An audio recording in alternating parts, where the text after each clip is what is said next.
Hello there everyone, my name is Clink and welcome back to The Legend of Zelda, The Wind Waker.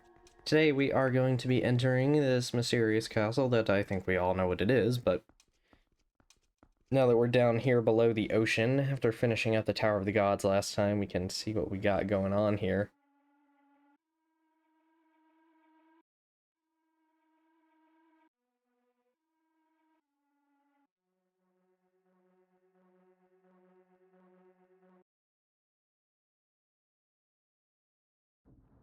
Got a bunch of moblins and dark nuts just not moving, that's kind of odd. So our first order of business here is, these triangular blocks. Alright, Link, I'll need you to listen to me for a moment. The item you seek is hidden somewhere in this castle. To find it, you must find the entrance to the basement. But that entrance has been blocked by a mighty threshold, firmly sealed to prevent evil from ever gaining access. Do you know where to search and what you must do to open the hidden way? You'll find a clue in the shape of the heraldry near where we arrived at the castle. Or, the big triangles on the floor here. So we need to pull or push these blocks. I find it easier to be pulling them most of the time. It's a pretty simple puzzle. Just have to get things into the right positions. So what I'm going to do is pull this one again. Usually you can do like 3 pulls, and it'll get about right where you want it. It's not too bad. It's much easier than a certain other puzzle in a game we'll do eventually that involves some statues. But there we go, do that, and it'll open the way. So when we walked in here, we saw those like paintings and stuff of what looked like a king, and we saw what looked like a princess and the royal family, or maybe her servants or friends or something. And of course we have a statue here, someone that looks a lot like Link, which, I mean, this is clearly, you know, Hyrule Castle, down at the bottom of the ocean in the events of Ocarina of Time, and that, I feel like, that might be Cemu's problem, that might be the original game's problem, I don't know. Now you can kind of see the paintings here. We'll get a better look at them here in a bit, because we're actually going to return all the color to this place. So, we're going to head on into here and see what awaits us, which, if I go on ahead and, let's actually pull out the Picto box, and kind of get a good look at it from here. Because yeah, it is none other than the Master Sword. We are finally going to be getting it. Excellent, Link. To perceive such a puzzle and decipher it is no small feat. Now take the sword that lies before you. It is none other than the Master Sword, the Blade of Evil's Bane. It is the only sword that can banish Ganon from the world above.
You got the Master Sword, the legendary blade with the power to repel evil, once wielded by the legendary hero himself. And yeah, there we go, our fancy new sword in hand. Looks a little different than the last time we saw it, but that's alright.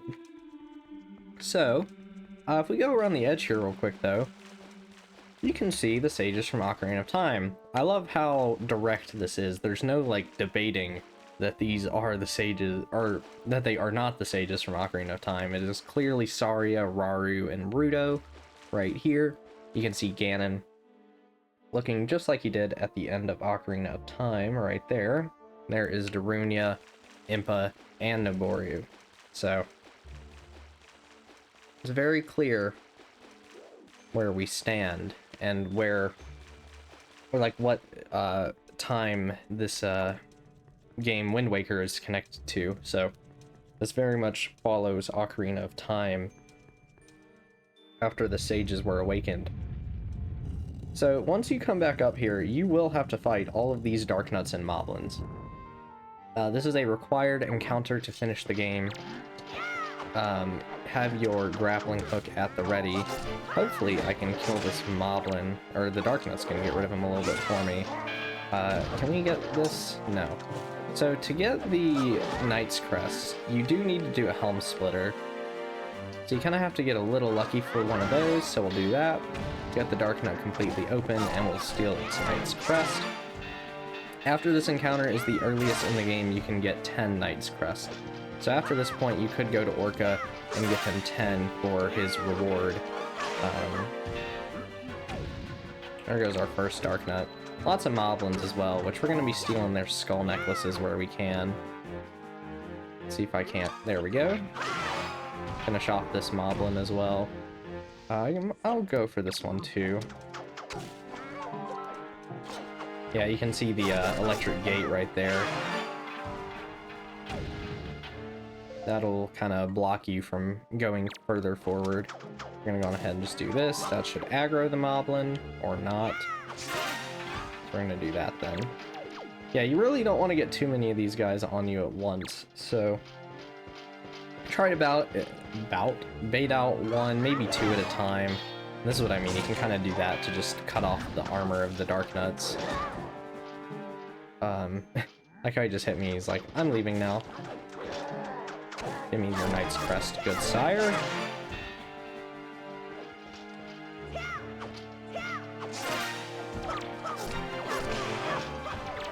There's another Moblin. And another Darknut. Alright. Yeah, it's a pretty long encounter. But just take it slow, and you'll be fine. You should be pretty used to the combat by this point in the game. Even though we've only fought one Darknut, and it might seem like a big step up to fight so many of them now, you should hopefully be pretty prepared for this. Especially because the Master Sword is a decent upgrade to your damage. Okay, this is not a good situation to be in. We'll do this. There goes that Moblin. Come on. There we go. Knight's Crest, please. Thank you. And we will sit here and wait on this Darknut to get up. And just keep spamming those spin attacks. Oh, so easy. How many of the Knight's Crest do we have? 6, so we need to take out at least 4 more Darknuts. No, I don't want to do this. I want a Helm Splitter. And they can pick up the Moblin's weapons too. I think they wield them the exact same though.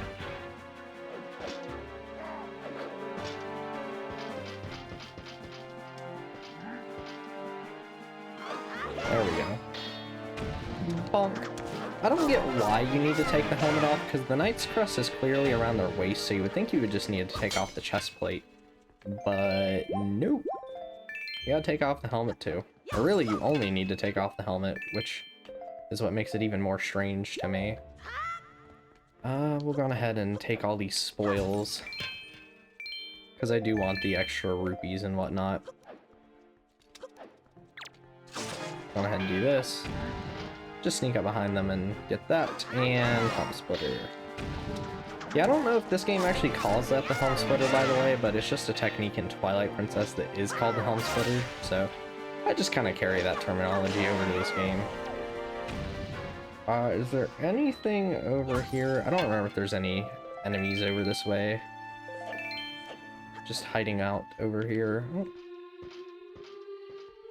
think so. Nah. Once you kill all the enemies, you could go out that door there. But that's something we're not going to be able to do till a whole lot later in the game. There's not really a reason to do that right now, as there's a barrier that prevents you from going forward. I'll take your skull necklace, please. My goal is to get 20 skull necklaces pretty soon, which I don't know how many of those we're at. Only 8? Ugh. I could probably have a few more, but I haven't really been focusing on them as much as I maybe should have. I think there should be an enemy over here too, right? Yeah, another Dark Nut. Alright. Hey, buddy.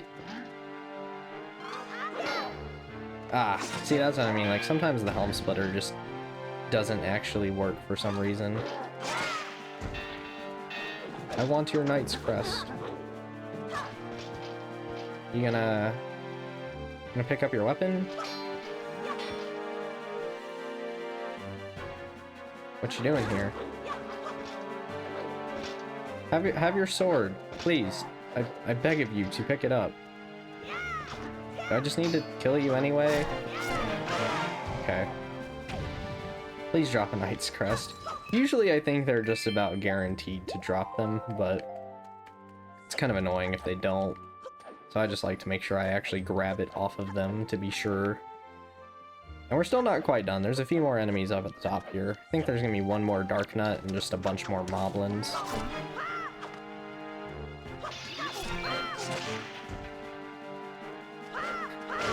I will just spin attack you to death. Alright. Next up on the chopping block. These two numbskulls.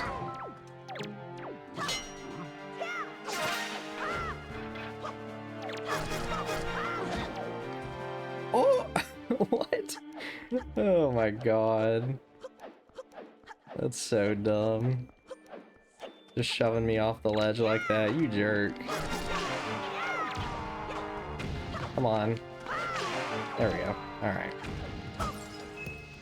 Only a few more left, I promise. We're nearly done. I know it's a pretty long enemy encounter, but that's just what they do here for some reason. I'm honestly not sure why. Other than, I assume this is like Ganon was doing, we had Ganon raiding Hyrule when it was flooded. So this is, kind of what of his forces were in Hyrule Castle as time was frozen and the world was flooded, I assume. We'll go ahead and take that, and hopefully we're at 11 Knight's Crest. Maybe we're at exactly 10, though. We're at exactly 10. Alright.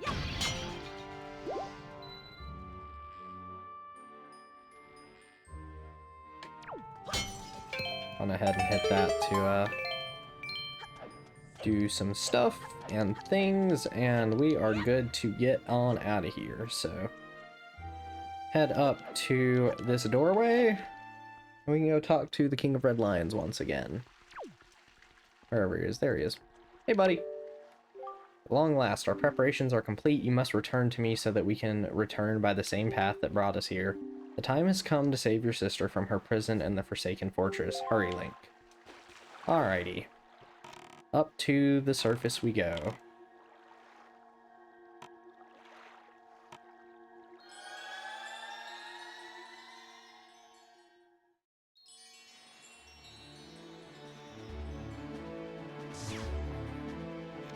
Okay, so once you're out here on the ocean again, you have a lot of options on what you can do. So basically, we could chart out the rest of the world. There's a couple side quests we could do. Or we could basically go straight to the Forsaken Fortress.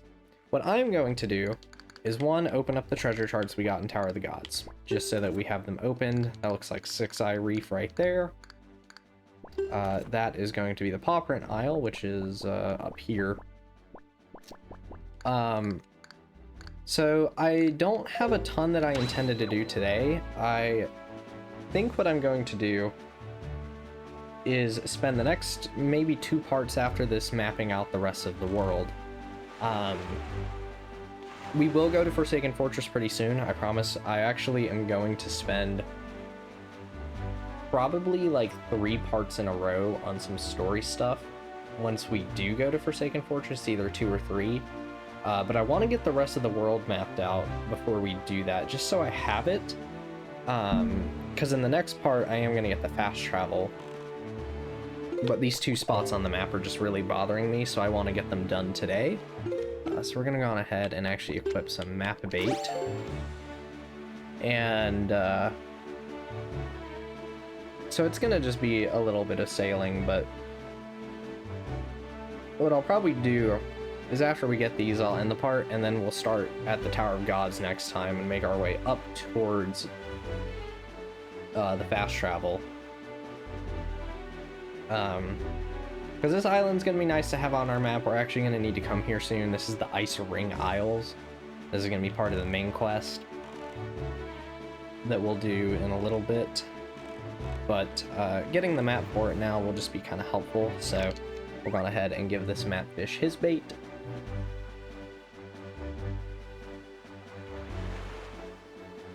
See what he's got to offer us as well. Maybe a nice bit of information.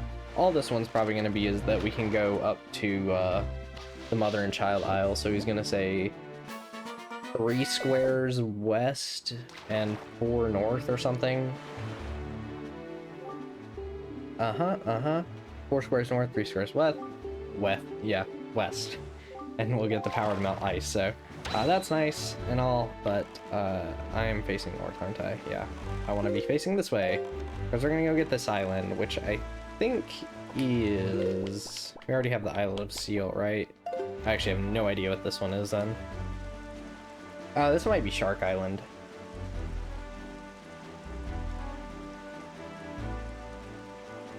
Which is also kind of helpful island. So we'll just keep on sailing. Pretty sure we've already done that fairy island. It looks like it. I should be getting the wallet upgrade pretty soon. So we aren't too far off, which is kind of nice because I think I can only hold 1,000 rupees right now. So I'm starting to get close on storage space for that. But oh wow, I'm going the wrong way. I am so sorry. We'll go down here. Thought I was just sailing straight west, but I guess not. And that's actually... Huh. Might not be a bad idea. Interesting. That this is right here, because there's actually a couple different spots you can get the fast travel, and this is one of them. So we'll go on ahead and get the map fish.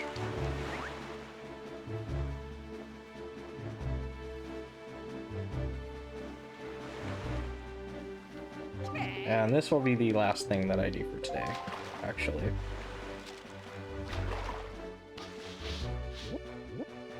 This is Shark Island, right? Yeah, okay.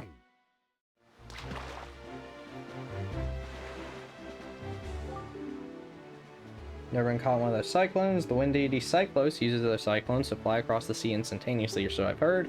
If you had that power, you wouldn't be able to spend so much, you wouldn't have to spend so much time sailing back and forth across the sea all the time. Wouldn't that be nice, Fry? But let me tell you, there's no way he'll give us his power easily. You can't get near the guy, so you'll have to figure out how to shoot him from a distance. Then you have a weapon that can pierce things from a distance, you know, whip, I tell you. You get my point, Fry. And that's all the info I've got to offer. If you want to hear it again, blah, blah, blah.